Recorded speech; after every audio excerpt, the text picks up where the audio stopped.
योगी जी का नारा था कि गड्ढा मुक्त, हम तो कहते हैं गड्ढा मुक्त नहीं, उल्टा बोल गए होंगे, वो गड्ढा युक्त सड़कें हैं पूरी में। तो सबसे पहले तो हम लोग जो सड़कों का कांग्रेस के समय में जाल बना हुआ था, जाल बिछा हुआ था, उसको सब दुरुस्त कराया जाएगा। वोट जो है वो नेता के हाथ में नहीं है, जनता देती है वोट, और जनता आपकी अपना बेटा चुनेगी, नेता नहीं चुनेगी, अपना बेटा चुनेगी। हाँ कि जनता चुनाव लड़ रही है, कौन टक्कर में है? कोई टक्कर उक्कर में नहीं है। जब जनता लड़ेगी तो जनता के सामने कौन है? जनता को खुद वोट देना है और खुद विधायक बनना है, इसलिए कोई टक्कर उक्कर में नहीं है।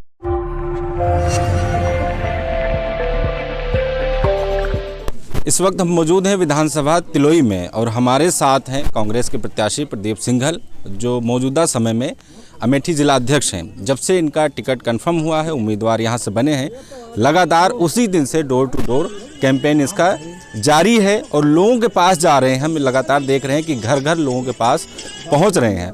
हम रास्ते में मिल गए, एक मीटिंग के दौरान यहाँ पर लोगों को संबोधित कर रहे थे। हम इससे बातचीत करेंगे कि आखिर इस बार जो यहाँ विधानसभा तिलोई है, इनका विज़न क्या होगा, कांग्रेस की तैयारी कैसी होगी। सबसे पहला सवाल, और बधाई के साथ आपको बधाई कि आपको उम्मीदवार यहाँ पर चुना गया है। आपका विज़न क्या होगा तिलोई के लिए? सबसे पहले तो मैं अपने नेता राहुल गांधी, हमारी नेता प्रियंका गांधी जी, अजय कुमार लल्लू जी को बहुत बहुत धन्यवाद देता हूं कि तिलोई विधानसभा से मुझ जैसे एक छोटे से कांग्रेस के कार्यकर्ता को उन्होंने टिकट दिया। इसके लिए मैं पूरी विधानसभा की तरफ से उनको बहुत बहुत बधाई। हम लोग का जो संगठन है वो पूरा तिलोई विधानसभा में हर गांव स्तर पे है, तो पूरा संगठन चुनाव लड़ेगा। ऐसे कार्यकर्ता को उन्होंने जो टिकट दिया है तो वो प्रदीप सिंघल ही नहीं, यहाँ का हर एक व्यक्ति प्रदीप सिंघल है और वो प्रदीप सिंघल बन करके चुनाव लड़ेगा। सारे कार्यकर्ता और जो यहाँ की जनता भी है वो भी प्रदीप सिंघल बन करके लड़ेगी। आपका चुनावी मुद्दा क्या होगा? किन मुद्दों के साथ आप ज़मीन पर उतर रहे हैं?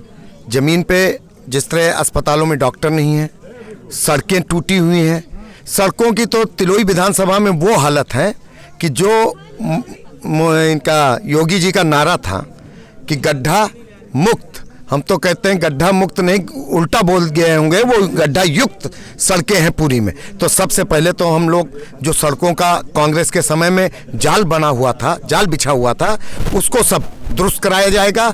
और हम लोग गांव-गांव मीटिंगें कर रहे हैं और उनसे वहाँ की जानकारी ले रहे हैं, उनकी जो भी समस्या है। जिस तरह आज हम लोग मीटिंग करके उनकी समस्या जान रहे हैं, विधायक बनने के बाद हम लोग उस गांव में जाएंगे, उनकी जो भी प्राथमिक समस्या होगी वो सबसे पहले हम लोग काम करेंगे। जिस तरह से आवारा पशुओं की, जो भी हमारे किसान भाई हैं इस ठंड में भी डंडा लिए रात भर अपने खेतों में खड़े रहते हैं, आवारा पशुओं की बहुत बड़ी समस्या है, उसको भी हम लोग दूर करेंगे। जिस तरह से गेहूं और धान का मूल्य जो है वो सही तरह नहीं मिल रहा है, आदमी हमारा किसान भाई 1500-1600 रुपए में बेचने के लिए मजबूर है और 1940 का गवर्नमेंट रेट है। हमारी सरकार बनेगी तो हम लोग 2500 रुपए में गेहूं और धान खरीदेंगे और एक एक किसान का 2500 रुपए में धान और गेहूं खरीदा जाएगा। तिलोई विधानसभा में आप नेता से ज़्यादा समाजसेवी के तौर पर देखे जाते हैं। 15 साल से लगभग हो गए हैं आप समाज के हर हिस्से में जाते हैं, लोगों से मुलाकात करते हैं, ये लोग मानते हैं। लेकिन क्या आपको लगता है कि जो एक समाज सेवी की छवि थी अब वो वोटरों में तब्दील होगी, लोग आपको पसंद करेंगे? बिल्कुल, मेरा मानना है जिस दिन बूथ खुलेगा तभी अंदाजा सबको लगेगा कि इस बेटे ने 20 साल तक हर घर में, हर ग्राम सभा पे, हर पुरवे पे अपने भाई की तरह, नौजवान साथी की तरह बेटा बन करके जिस तरह से काम किया है वो अब आने वाले समय में दिखेगा उसको। आपके सामने अगर हम मौजूदा विधायक की बात करें तो चूंकि 93 से एक सिलसिला चला है, कभी कोई विधायक था, कभी कोई, तो कहने का मतलब है कि एक सामने आपके सामने एक मजबूत किला है, उसको ध्वस्त करने के लिए आपकी तैयारी कैसी चल रही है? देखिए, चाहे अब आप कह सकते हैं मजबूत किला है, हम तो नहीं मानते। जिस तरह से यहाँ की जनता है, प्रदीप सिंघल चुनाव नहीं लड़ रहे हैं, यहाँ का एक एक जनता चुनाव लड़ रही है। 20 साल से हम लोग इसी क्षेत्र में घूम रहे हैं, तो अब बताने की जरूरत नहीं है, वो समय आ गया है कि जनता खुद चुनाव लड़ रही है और जनता खुद दिखाएगी कि जनता, वोट जो है वो नेता के हाथ में नहीं है, जनता देती है वोट, और जनता आपकी अपना बेटा चुनेगी, नेता नहीं चुनेगी, अपना बेटा चुनेगी। मैं आपको विश्वास दिलाता हूं, आने वाली 10 तारीख को आप भी यहीं रहेंगे, हम भी यहीं रहेंगे, फिर आपसे मिलेंगे कि देखिए जी किस तरह से अपने तिलोई विधानसभा की जनता ने अपने बेटे को चुना है, और बेटा बना करके वो सब काम करेंगे, हम सब मिल करके काम करेंगे। अमेठी में एक जगदीशपुर है, ये विधानसभा तिलोई है, जहां पर कांग्रेस का जो कैडर वोट है वो मजबूत है। आपके साथ और भी 2-3 लोग थे जो टिकट मांग रहे थे, तो आपको टिकट मिल गया है, चूँकि पिछली बार भी चल रहा था और लोग ज़्यादातर जो जनता की बात करें वो आपको ही पसंद कर रहे थे। आपको टिकट मिलने के बाद जो और लोग हैं, कहीं उनमें कोई नाराज़गी तो नहीं है, कुछ गुगाहट चल रही हो, कुछ अंदर खाने बात चल रही हो, उनको लेकर आपका क्या कहना है? नहीं नहीं, किसी में नाराज़गी नहीं है, सब लोग हम लोग साथ हैं और सब लोग मिल करके चुनाव लड़ा रहे हैं और चुनाव हम लोग लड़ेंगे, जीतेंगे।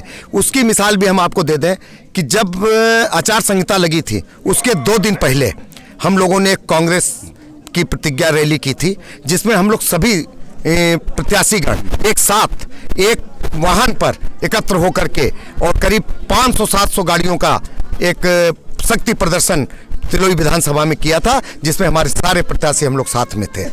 अब टिकट मिला है, किसी को भी मिलता, भाई लड़ना तो एक ही को था ना, सब लोग हम लोग साथ में हैं और सब लोग मिल करके चुनाव लड़ेंगे और कांग्रेस का विधायक यहाँ से जीतेगा। आखिरी सवाल, आप किससे मानते हैं कि आपकी सीधा चुनौती होगी, टक्कर होगी? भाजपा है, सपा है, कौन आपके लिए लगता है कि सीधी आपकी टक्कर है उससे? हम लोग किसी से कोई टक्कर नहीं है, यहाँ की जनता चुनाव लड़ रही है, कौन टक्कर में है? कोई टक्कर उक्कर में नहीं है। जब जनता लड़ेगी तो जनता के सामने कौन है? जनता को खुद वोट देना है और खुद विधायक बनना है, इसलिए कोई टक्कर उक्कर में नहीं है। लगता है जनता आपके साथ है इस बार? 100% जनता साथ में नहीं, जनता खुद विधायक बनने जा रही है यहाँ की। इसलिए मेरा कहना है कि सारी विधायक, जो भी जनता है यहाँ के, सब विधायक बन करके काम करेंगे और सब अपना वोट डालेंगे, खुद को विधायक बनाएंगे। बहुत बहुत शुक्रिया जी। जिस तरीके से यहाँ पर चूंकि पता है अमेठी में 5वें चरण में नहीं 27 फरवरी को चुनाव होने वाले हैं, उसके बाद पता चलेगा जनता का क्या मूड है, जनता का क्या समर्थन है, किस तरीके से वो अपना उम्मीदवार चुनते हैं, ये आने वाला वक्त बताएगा।